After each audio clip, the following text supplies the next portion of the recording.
Hello friends, please do like, share and subscribe to my channel and hit the bell icon. అందరిలాగే నన్ను కూడా support చేస్తారని కోరుకుంటున్నాను. Hi hello friends, welcome back to my channel. ఈరోజు coriander నిల్వ పచ్చడి ఎలా చేసుకోవాలో చూసుకుందాం.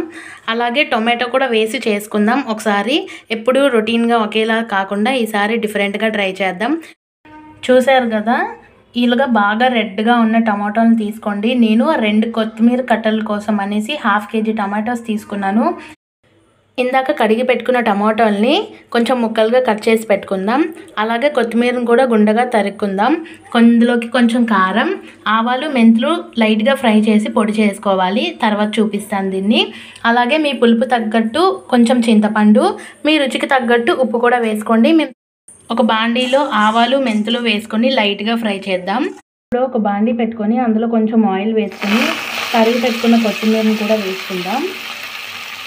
దీన్ని కొంచెం లైట్గా ఫ్రై అవ్వాలి. మూత పెట్టుకొని మగ్గించుకుందాం. ఇప్పుడు మూత తీసి చూద్దాం. చూసారుగా ఎలా ఫ్రై అయిపోయిందో. ఇలా పూర్తిగా వాటర్ లేకుండా ఫ్రై అయిపోవాలి. కట్ చేసి పెట్టుకున్న టమాటాలను కూడా వేసుకుందాం.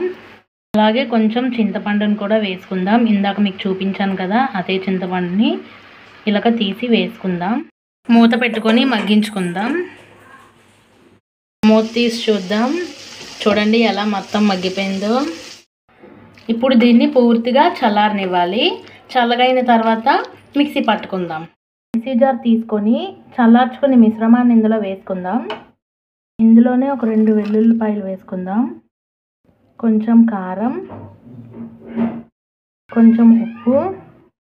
ఇలా మిక్సీ పట్టుకోవాలి. మీకు ఎలా నచ్చితే అలా పట్టుకోండి. నాకు ఇలా ఉంటే నచ్చుతుంది అనమాట, అందుకే ఇలా పెట్టాను. కొంచెం వేడెక్కిన తర్వాత ఆయిల్ వేసుకోవాలి. ఆయిల్ కొంచెం హీట్ అయిన తర్వాత పోపు దినుసులు వేసుకుందాం.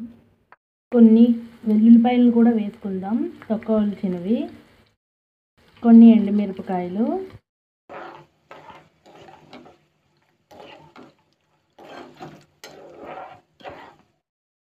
ఇందులో మిక్సీ చేసుకున్న మిశ్రమాన్ని వేసుకుందాం.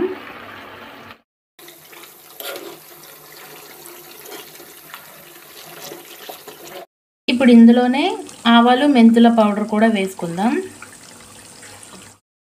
వేసుకొని బాగా కలుపుకోవాలి. చూసారా ఎంత బాగా వచ్చిందో. దీన్ని చల్లగైన తర్వాత ఎయిర్ టైట్ కంటైనర్స్ ఉంటాయి కదా, అందులో వేసుకోండి. ఫ్రిడ్జ్లో అయితే మీకు 6 months ఉంటుంది. అదే బయట కనుక పెట్టుకుంటే 2 to 3 months వరకు బాగానే ఉంటుంది. ఒకసారి మీరు కూడా ట్రై చేసి ఎలా ఉందో చెప్పండి.